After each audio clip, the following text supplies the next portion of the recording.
Gente, hoje eu tô com uma pessoa muito, muito, muito especial. E aliás, eu só trago pessoas do meu coração aqui. É uma pessoa que vocês vão se apaixonar. E aí, com o decorrer da história dela, vocês vão entender o porquê que ela tá aqui no Podblé. O nome dela é Thaís Nunes e vocês vão se apaixonar. Vem comigo. Eu tô aqui no Podblé, o podcast do Candomblé. E eu quero muito, muito agradecer essa iniciativa maravilhosa da nossa Onira Calçados e Babuches, Onira Moda, e também agradecer a queridíssima Pilão de Ouro e o Ile Axé, a loja do Axé. Tá bom? Muito obrigado, porque é essa parceria que faz com que a gente possa estar aqui hoje e poder falar com você e levar um pouquinho de cultura e de axé para dentro da sua casa. É a bênção de todos e que nosso Pai Xangô, pelo dia de hoje, Oxalá e todos os orixás, possa abençoar cada um de vocês que está aí na sua casa e tá nos dando a honra de poder também compartilhar do seu dia a dia com você. Eu sou o Babá Diego de Airá e eu tô aqui no Podblé. Eu já falei que hoje tem uma pessoa muito, muito especial para mim aqui, que vocês também vão se apaixonar, tá bom? E é isso, tô um pouquinho sumido do Podblé, mas não é por falta de amor, não é por falta de carinho, mas eu tô de volta e agora para ficar, tá bom? Então vem você também, segue o Podblé, segue todas as redes sociais do Podblé e também sigam as minhas redes sociais, tá bom? Diego Airá Oficial. Um beijo, família linda, e vamos para essa entrevista que tá fantástica. Estamos diante de uma sumidade, eu acho que ela é uma sumidade, porque ela é isso que vocês vão ver e ela é a pura essência de Yansan. Hum.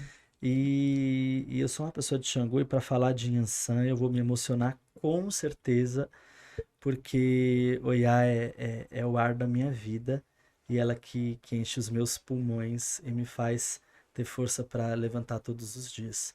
Então, eu convido hoje aqui no Podblé a minha amada, amada Thaís Nunes. Thaís, seja bem-vinda. Obrigada, Babá. Muito obrigada.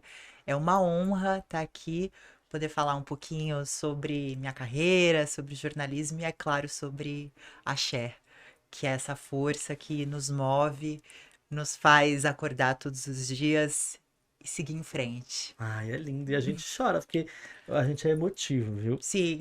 Né? A gente é emotivo. Sou filha da minha mãe Oiá, forte, brava, mas emotiva também. Exatamente. Essa também chora, viu? Às Sim. vezes é de ódio, né? Mas Muitas vezes, mas às vezes é porque não pôde matar alguém. Ai, é não é? verdade. Mas a gente chora também. A gente é Exatamente. brava, mas a gente chora. Exatamente. Ela é uma brava do bem, Sim, sim. né? Às vezes a gente tem que ser brava, né? Pra conseguir as Exatamente. coisas. Thaís, meu amor, eu vou rapidamente. Eu poderia, acho que ficaria 2 horas aqui tecendo elogios à sua pessoa, Obrigada. mas eu quero que você conte um pouquinho quem é a Thaís, o que a Thaís faz, e aí vocês vão entender o porquê ela tá aqui. Bom, obrigada pelos elogios. Meu nome é Thaís Nunes, eu sou jornalista investigativa especializada na cobertura de justiça, direitos humanos e segurança pública. Tenho 17 anos de carreira, já trabalhei em televisão, em jornal, fiz documentários para o streaming e agora também sou roteirista de ficção, de filmes baseados em fatos reais, sempre sobre essa temática de direitos humanos. Sou filha do Baba Diego, filha de Oiá e Xangô, com muito orgulho, filha do Axé. Que lindo, tá vendo? É emocionante, né? Você vê uma pessoa linda como ela e nessa garra, nessa força. Thaís, como foi, como que você chegou no jornalismo? Como que você escolheu, entendeu que você tinha vocação para ser essa pessoa?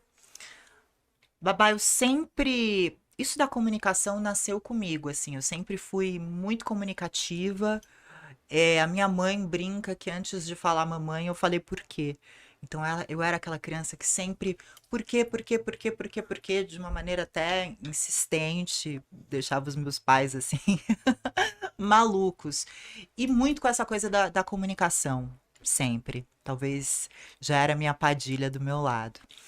É, teve um episódio que me marcou, eu era criança, mas eu nasci na zona norte de São Paulo, na Vila Ede, né, um bairro mais afastado do centro. E naquela época, pra gente vir ao centro, se tinha um costume de dizer ir pra cidade. Que era para ir para a região da Praça da Sé, da 25 de Março. E nesse caminho eu sempre passava pelo Carandiru, pela casa de detenção, e sempre ficava muito curiosa. Aquilo me despertava muita atenção. De uma forma lúdica, né? Eu não entendi o que que era aquilo, o que que representava. Até que meu pai, que colecionava revistas Veja, que era um clássico, é ainda uma revista muito forte, mas naquela época, nos anos 90, as pessoas liam muito a Veja, era um costume, a gente não tinha internet, né? E ele comprou uma Veja sobre o massacre do Carandiru. E aquilo ficou muito na minha memória de criança. E vira e mexe eu ia ler aquilo e não entendia muito a lógica daquelas pessoas terem sido mortas, por que que elas estavam presas, o que que é a justiça, quem prende, quem solta, o que que é a liberdade. E aquilo ficou muito no meu subconsciente. E aí o tempo foi passando e eu sempre, desde muito nova, ainda sem saber os motivos, sabia que eu queria trabalhar com justiça. Então eu fiquei com muita dúvida se eu seria jornalista ou seria advogada, promotora, juíza. Até que o jornalismo falou mais forte, mas eu não consegui fugir disso, de trabalhar com justiça. Então, aos 17 anos, eu comecei a estagiar na Secretaria da Segurança Pública, onde eu fiz os meus primeiros contatos e fui contratada antes de me formar. E aí fui ser repórter. E desde sempre eu me foquei na questão dos direitos humanos. Então, em dar voz a histórias de pessoas silenciadas. Então, sempre desde muito nova, falando sobre violência contra a mulher, sobre violência policial, sobre violência contra todo tipo de minoria. E foi assim, inclusive, que nós, né, Babá, nos conhecemos, né? Nós nos conhecemos de uma maneira muito bonita, que foi denunciando. É difícil falar disso, né? Mas a gente estava denunciando agressões, violações contra terreiros na Grande São Paulo, que foram incendiados por intolerância religiosa. E hoje, vendo em perspectiva, eu vejo o quanto já era orixá operando na minha vida desde sempre, porque até então eu não sabia que eu era filha de Xangô, o que para mim é tão claro essa explicação em querer trabalhar com justiça, né? Sempre soube que era filha de Ansan, até antes de ser do axé. Eu não sou de uma família do axé, não é algo que esteve na minha vida desde criança. Mas é louco, porque tinha uma casa de axé, eu morava em frente a um cemitério, lá na Zona Norte. E ao lado tinha várias floriculturas e algumas casas de axé. E quando eu entrei, por curiosidade, porque sempre achei lindo, eu lembro que tinha uma manequim com uma roupa vermelha de cigana, hora a hora, que eu achava a coisa mais linda do mundo, sonhava vestir aquela roupa. E quando eu entrei nessa loja de axé, eu vi uma estátua maravilhosa que eu tenho na minha casa até hoje e comprei. Eu tinha 18 anos quando eu fiz isso. E é uma imagem de Yansan. Então, com o Yansan eu sempre já tive essa ligação muito forte, mas olhando em perspectiva, Xangô sempre operou nas minhas escolhas. E essa vontade de trabalhar com justiça, de trazer para a mídia aberta, né, para a TV aberta, para a mídia tradicional, questões que hoje estão muito mais em pauta, ainda bem, do que estavam há 10, 15 anos atrás. Uau, né? Então, olha só, gente. Vocês conseguem perceber a magnitude das coisas? É, é, e acho que o grande motivo da Thaís estar aqui hoje nem é só por ela ser uma orixá, ser uma filha de orixá, ser uma filha que é zelada por mim, uma filha minha da minha casa, mas o que é muito importante, eu acho que o que eu quero passar para vocês hoje é que a Thaís foi e é uma peça primordial na luta e no combate à intolerância religiosa no país. Nós nos conhecemos nesse processo combativo, nós nos conhecemos em campo, nós nos conhecemos num processo de denúncia, numa casa de candomblé que foi incendiada. E aí, esse processo que era recorrente, né? Os terreiros, eles são atacados o tempo inteiro. E a gente tem pessoas que fazem vista grossa para isso, né? A mídia muitas vezes nos invisibiliza. Então, quando você vê uma pessoa como a Thaís, que tem um poder midiático, um, que tem um conhecimento técnico, que tem uma vivência no meio da comunicação e que toma a sua dor e que toma a sua dor para si e que sofre com você quando você é atacado, é, isso é raro de se ver, né? E eu acho que o grande motivo de eu convidá-la para vir aqui hoje é que eu queria passar para vocês que tiveram seus terreiros atacados e que de alguma forma tiveram alguma intervenção do Ministério Público, tiveram alguma intervenção através de mim ou do Movimento Nacional Brasil contra a Intolerância, ou de algum outro movimento que eu, de certa forma, articulei.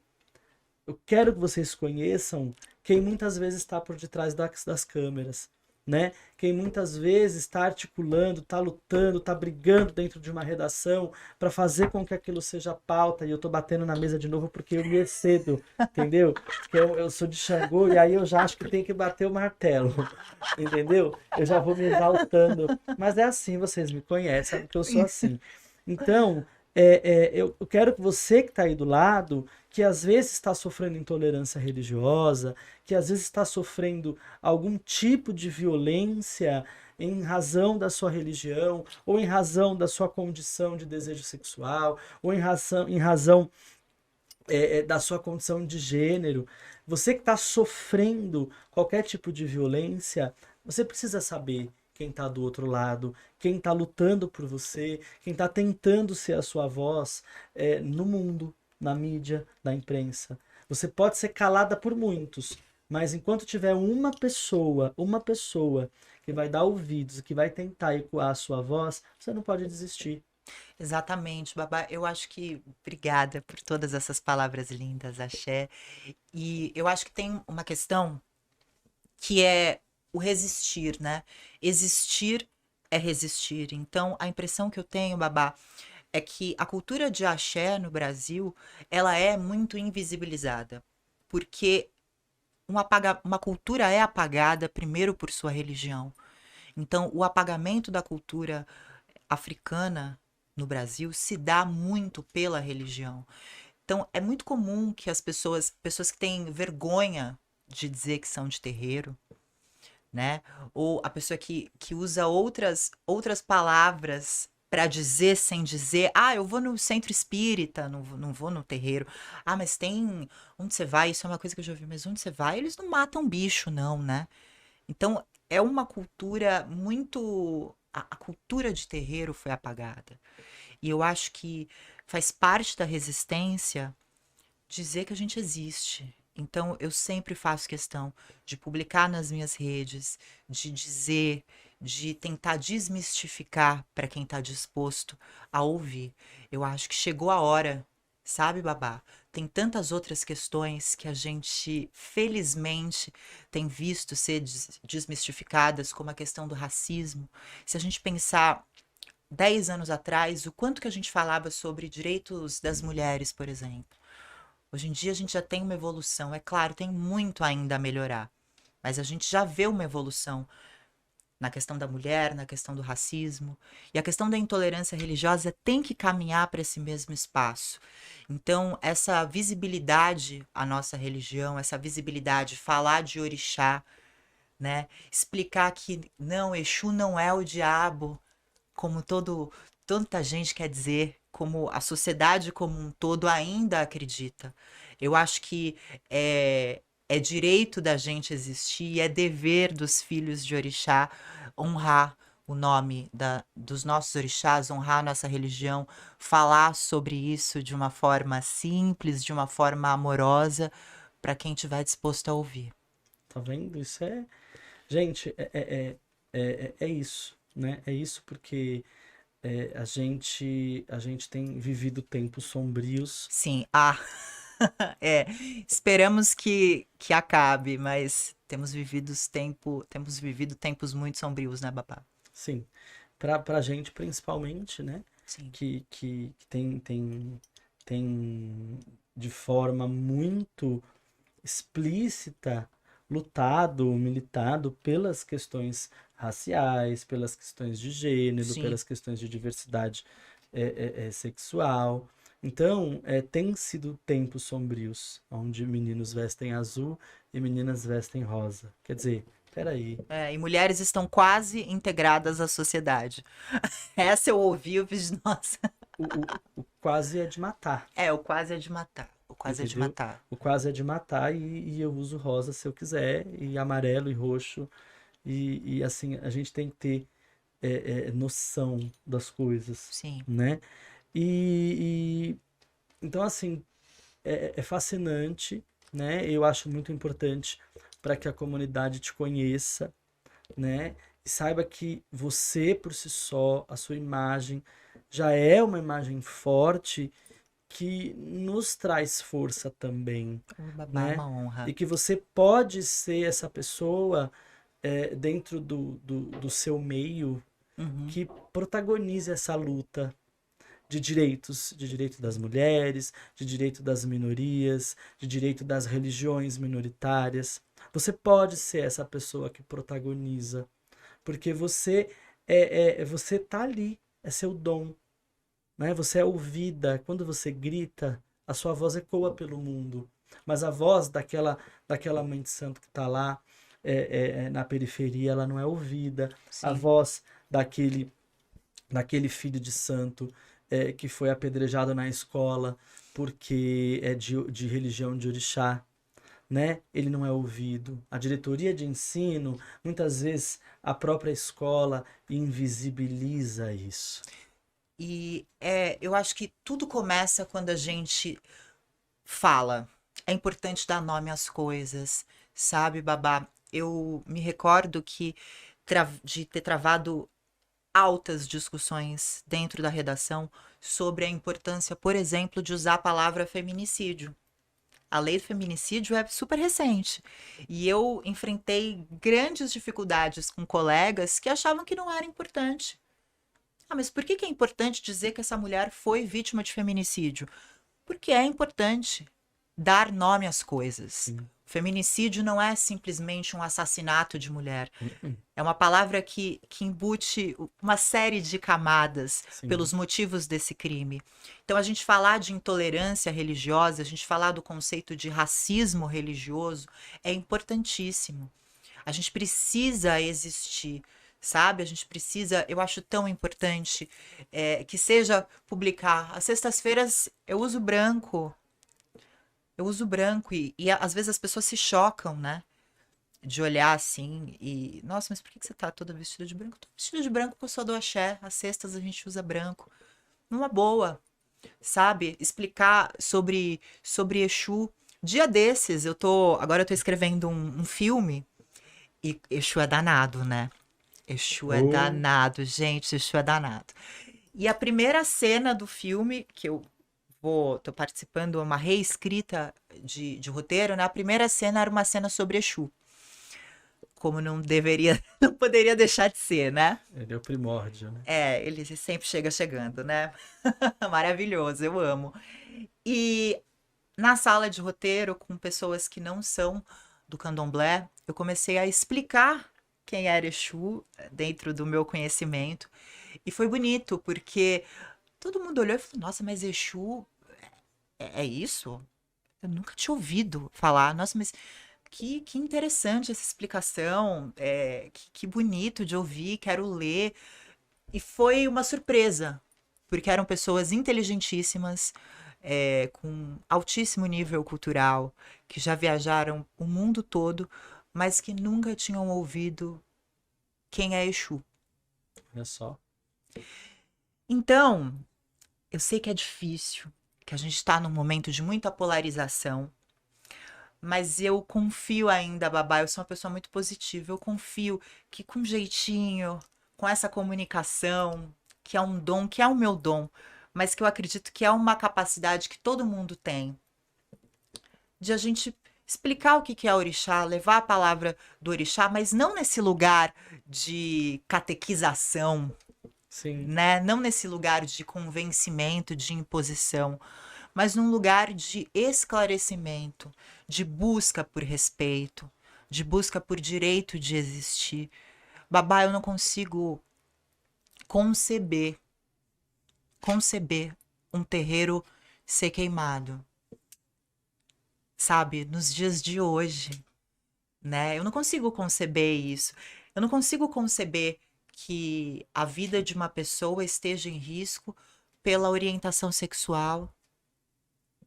Não é? sim, é bizarro. É bizarro. É bizarro.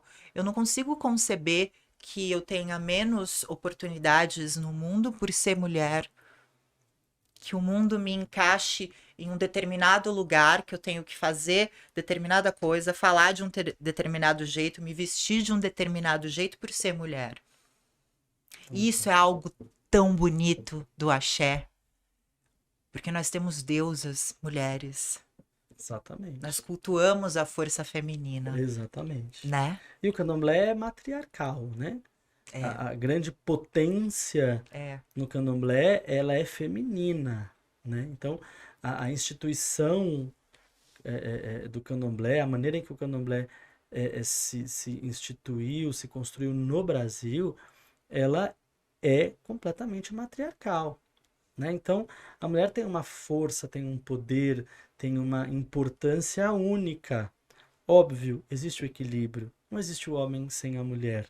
Não existe o masculino sem o feminino. Mas como esse masculino e esse feminino vai se ordenar é de acordo com o que os deuses orientarem. Então, o candomblé tem muito essa coisa de ser orgânico, né? Às vezes as pessoas não são, mas os deuses são. Então, a gente tem que também aprender a separar muito isso, né? Eu falava há pouco que a gente, infelizmente, existe um movimento de endeusamento de pessoas e de Perfeito. humanização de deuses. E, na verdade, isso não é o correto, né? Uhum. O ser humano é ser humano e deuses são deuses. A gente não tem que inverter papéis, não tem que ter inversão de valores, né? Não dá para endeusar ser humano, porque ser humano, independente da quantidade que tem na sua conta bancária, independente do nível de escolaridade, da quantidade de diplomas ou de idiomas que você fala, todo mundo vai para o mesmo lugar. E todo mundo não leva nada daqui, a não ser a sua memória, o que deixou. Então, a gente não tem que endeusar ser humano.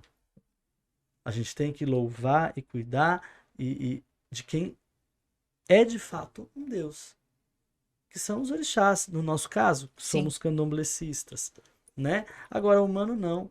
O humano tem que ser humanizado e o Deus tem que ser endeusado, e não vice-versa. Então, é muito importante isso. Você estava falando. Ai, babá, que bonito ouvir isso de um sacerdote. É lindo. Te amo. Ah, tá vendo?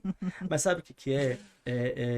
Eu sempre digo que nós somos súditos de orixá porque eles são reis. Nós somos servos de orixá porque nós servimos ao que eles nos orientam. E nós somos filhos de orixá porque eles são nossos pais e mães. E também nós somos funcionários porque a gente às vezes trabalha por eles Sim. e para eles. Mas nós não somos orixá. Então a gente tem que se colocar no nosso lugar. E o orixá sempre vai ser o orixá. Santo não tem idade. Natureza, a divindade, a força da natureza, sempre vai ser a força da natureza. O meu corpo é falho. O meu corpo é perecível. Um dia nós nos vamos. Um dia a gente vai embora dessa existência. Mas as pedras continuam, os raios continuam, os ventos continuam, e a água continua e o rio segue o seu fluxo. Ele vai continuar a seguir o seu ciclo, independente de mim ou de você. Então o orixá continua ali. E aí depende da gente ser melhor ou fazer o melhor, né? Recentemente, na Câmara Municipal de Niterói, a gente pôde ver isso muito publicamente, uma vereadora trans, negra, ela no plenário, ela fala, ela exercita a sua fé, né? Ela fala em nome de Maria Mulambo, em nome da sua fé, e ela é apedrejada, ela é violentada de todas as maneiras que você imagina por relação da sua fé. Então, não basta ser uma mulher trans, não basta ser uma mulher trans negra, ainda assim ela é religiosa de matriz africana. E ela é chamada de macumbeira, Sim. de satânica, ela é chamada dos piores nomes que você imagina, né? E aí, ela que é uma autoridade, sofre esse tipo de violência. Imagine quem não é. Exatamente. Ai, babá, eu jurei que eu não ia fazer isso, que eu não ia ser entrevistadora, mas posso? Pode. Então tá bom. Eu tenho muita curiosidade, talvez seja uma curiosidade de quem estiver nos ouvindo, nos assistindo. É, como a gente explica essa origem da associação do candomblé ao satanismo, por exemplo? Porque existe um imaginário popular de que Exu é o diabo, de que a gente, sabe, come criancinha. De onde surge isso? Qual é a origem disso, na sua opinião, babá? Olha, é um bate-papo nosso, então não tem problema você me fazer Ai, pergunta, ótimo. viu? É um bate-papo nosso. Não dá ousadia. Não, na verdade é assim.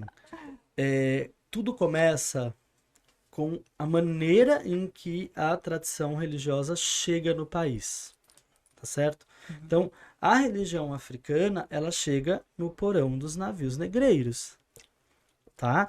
Então, ela já chega julgada, ela já chega como uma religião de seres humanos escravizados. Então, tudo o que vem daquela população é a escória do mundo. Tudo que vem dali é invisibilizado, é menosprezado, tá? E existiu um fenômeno social, né, que a gente vai chamar de sincretismo religioso, que foi uma sacada muito inteligente, né? Porque, contudo, e eu respeito e eu entendo as vertentes que são mais é, é, é, é, é, mais atuais, que são contra o sincretismo, mas eu entendo que foi necessário essa assimilação. Então, o sincretismo nada mais é do que você pegar uma divindade cristã do colonizador e assemelhar, similarizar a divindade africana que veio com o colonizado. Ou seja, uma estratégia de sobrevivência. Exatamente, Uhum. exatamente. Então é uma estratégia de sobrevivência, ponto. Tá. Quando você começa a fazer, quando nos quilombos começa-se a ter essas assimilações, começa a se ter o sincretismo religioso, com quem você vai assimilar Exu? Não existe em nenhuma outra religião, não existe dentro da religião cristã, Uhum. tá? Não existe, na verdade, perdão, não existe dentro das religiões abraâmicas nenhum profeta, nenhuma divindade, nenhum ser espiritual, celestial, ou qualquer nome que você queira dizer, que tenha o temperamento de Exu. Porque ele não tem rótulo. Sim.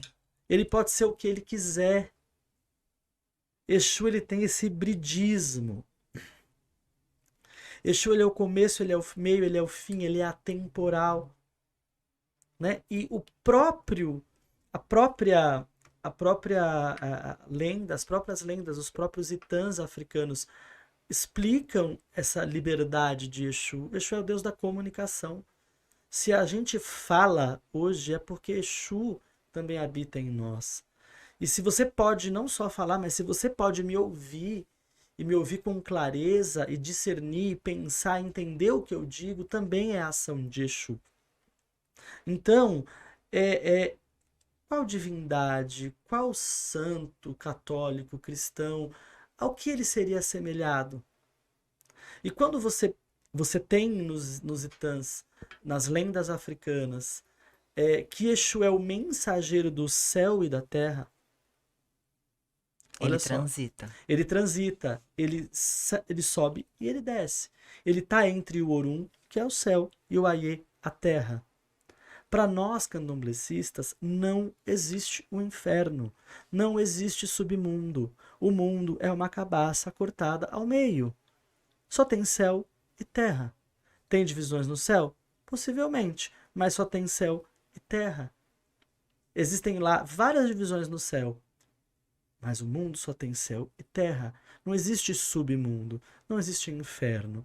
Então, quando você fala metaforicamente que Exu é quem liga e faz a comunicação dos dois mundos, quando você fala que Exu foi o primeiro a descer do Orum, ele é o primeiro em tudo, quando você fala sobre Exu e sobre essa descida de Exu, obviamente, pelo temperamento, eles já associaram ao anjo caído. Perfeito. Ai, nada como ouvir quem sabe, né, gente? Então, já existe essa associação ao anjo caído. E aí, quando você entende e conversando, estudando com os mais velhos, porque o candomblé tem essa tradição oral, tem essa oralidade, né? Quando você conversa com os seus abás, com os seus antigos, com os seus mais velhos, e quando você estuda o orixá de fato, e você entende que Exu é o orixá que mais se apaixonou pela humanidade, que mais gostou de estar entre nós, facilmente também você o associa a essa figura do anjo caído, do Satã, de Lúcifer, que não existe na religião africana, que não existe no candomblé. Então, pra gente, não existe o pecado. Isso eu acho tão bonito. Fala um pouco disso, babá. Não existe o pecado, gente. Pra gente do candomblé, existem ações que te aproximam dos seus deuses. E existem ações que te afastam dos seus deuses. Nós temos tabus. Não é uma festa, não é um show. Existem tabus, existem proibições. Mas é muito particular, é muito individual. E essas proibições, esses tabus, são designados pelo orixá no momento da sua iniciação.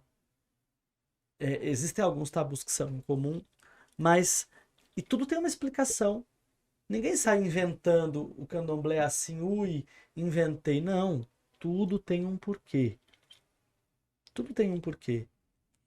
E possivelmente, me corrija, babá, mas eu imagino até por uma associação, né, enfim, da origem da humanidade, o candomblé bebe nas religiões mais antigas do mundo, Exatamente. né? Né, exatamente. Se você parar para pensar que a África é o berço da humanidade, Exato.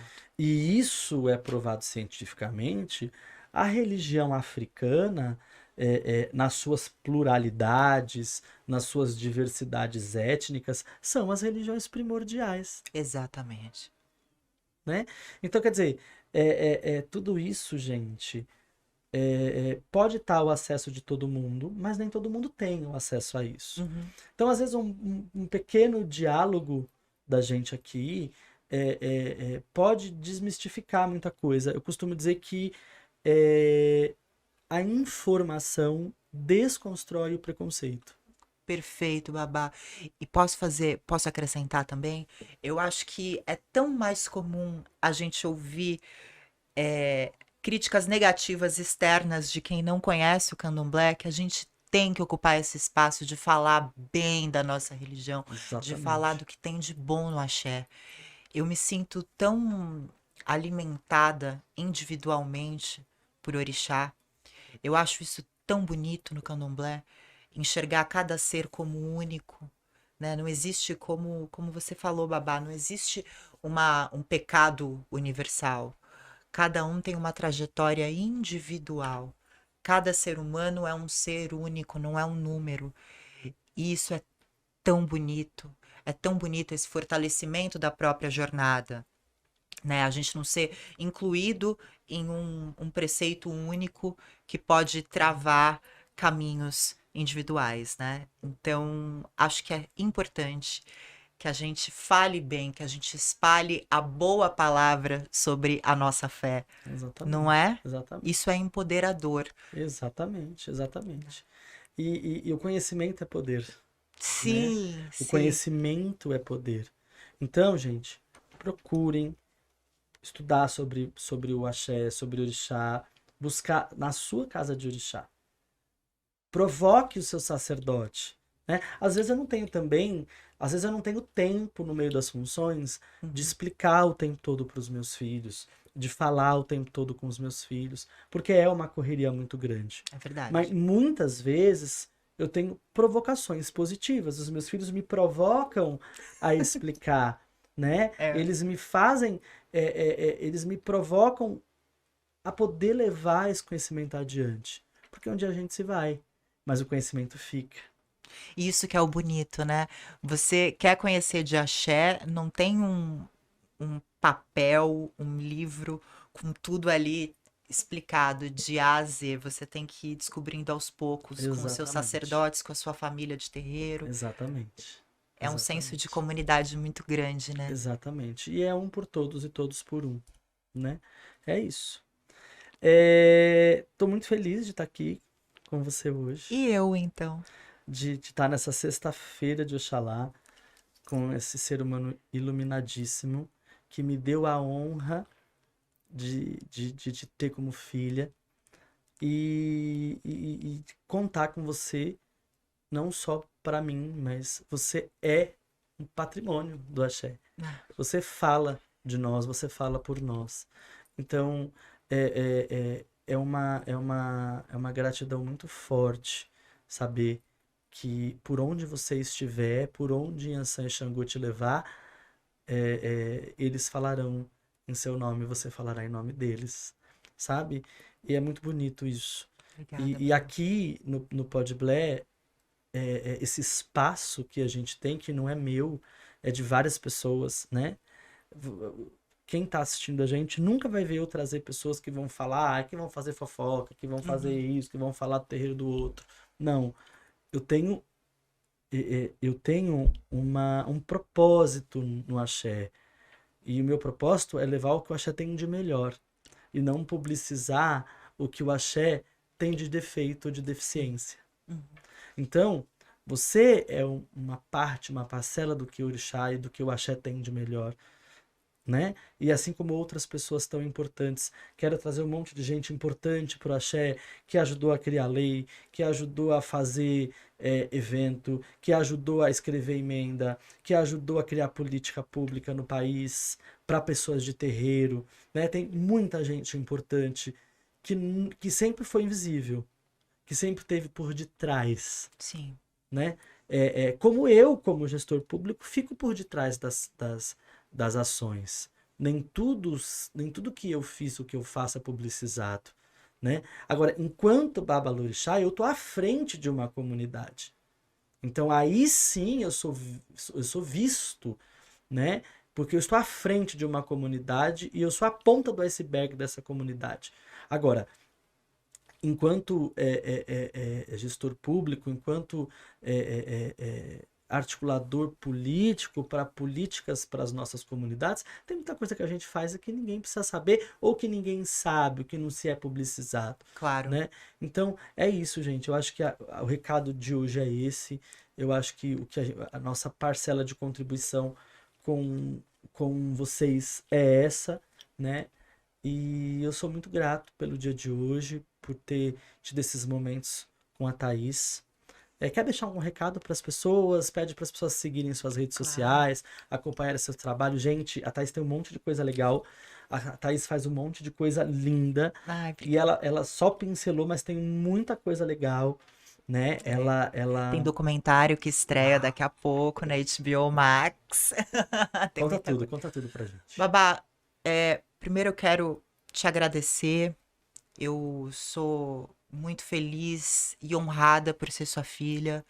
Orixá me equilibra, Orixá me guia, Orixá mudou minha vida, mesmo, assim, Orixá me nutre, me preenche. E como filha de Orixá, eu enxergo que eu faço a minha parte. Sempre amanhã vai ser melhor, né? Eu sempre penso que amanhã a minha parte tem que ser melhor do que a minha parte, a parte que eu fiz hoje. A gente tem que pensar em evoluir, isso é a força que o Orixá me dá por meio de você, que eu amo tanto. Tem muita coisa para acontecer. Quero que todo mundo que puder me siga. A rede que eu mais gosto, que eu mais uso é o meu Instagram, que é Tá Nunes, com TH, THA Nunes, no Instagram, onde eu sempre posto tudo, todo dia posto alguma coisa. Muito em breve, eu vou estrear, muito em breve mesmo, assim, daqui uns 2 meses, vou estrear um documentário novo na HBO Max. O tema não poderia ser diferente, como Boa Filha de Xangô, é sobre o sistema judiciário brasileiro, é sobre justiça, principalmente aqui em São Paulo. Essa noção de justiça, o que é justiça para um, o que é justiça para o outro, acho que vai ser uma boa reflexão. E vem filme, que tem axé também no meio, vem muita coisa boa, caminhos muito abertos. E o recado que eu quero deixar, primeiro, eu tô muito feliz de estar aqui, honrada, muito grata. E eu tenho muita honra de dizer, de peito aberto, muito orgulho, que eu sou parte da família do Candomblé no Brasil. Desejar axé a todos vocês. Espero que esse nosso papo seja empoderador, estimule quem estiver aí do outro lado a também sentir orgulho, né, de dizer eu sou de terreiro e levar o que Orixá nos ensina para o nosso dia a dia. Porque essa é a fé que eu acredito, babá. A gente colocar em prática o que Orixá já nos ensina e ensinou os nossos ancestrais. Axé. Ai, tá Axé. vendo que lindo? Eu vou encerrar cantando pra Yansan, que é seu orixá, né? E depois de Yansan eu vou cantar pra Xangô, que é quem nos guia, né? Epa, rei. Parreira. Posso? Aê, Jorjão. Jorjão é o cara. Jorjão, ó, tá bancando tudo. Ele adora que eu falo isso. Eu sempre boto ele nas enrascadas. Ele tá aqui só dando risada, Ele tá só todo rachando o tímido, bico. gente. Não gosta de aparecer. Ele não gosta de aparecer, mas a gente faz ele aparecer, a gente aparece com ele. Epa, rei. Oia, tete, omola, oia, tete, ayaba. Oia, tete, ayaba. Oia, tete, meção, orum, oia, tete, ayaba. Oia, tete, ayaba. Que mãe Oiá mesmo nos livre dos ventos ruins, nos livre das coisas ruins, nos livre dos políticos ruins, nos livre dos tempos ruins, nos livre do céu nublado, né? E que os ventos soprem para muito longe, toda a negatividade das nossas vidas e possa soprar alegria, felicidade, sucesso e leveza, que a gente possa ser leve como uma borboleta, né? Epa, rei. Axé. Cau Cabieci, Léo, Baossô, Quixé, com Cau Cabieci de Xangô, que Xangô mesmo possa cuidar das nossas cabeças, possa zelar, nos trazer equilíbrio, discernimento, nos trazer boa palavra, nos trazer boas ideias, nos trazer senso de coletividade, que Xangô possa trazer empatia para as pessoas, para os seres humanos, para as pessoas de Candomblé, que Xangô possa fazer com que a gente consiga se entender, entender um ao outro, se colocar no lugar do outro. Cau cabiecilé. Axé. E airai bona orere kue, aira orere kue, nchile orere kue, aira orere kue, ojire, aira o inchile ayaba. É um gio, unilé, babarewa, ojire. Aira o intile ayaba. É um gio, unilé, babarewa. Cau cabecilha, que Xangô, que Airá, que Ogodô, que todos os orixás da família de Xangô possam abençoar a nossa vida. Um Axé. beijo, amo vocês. Um beijo, obrigada.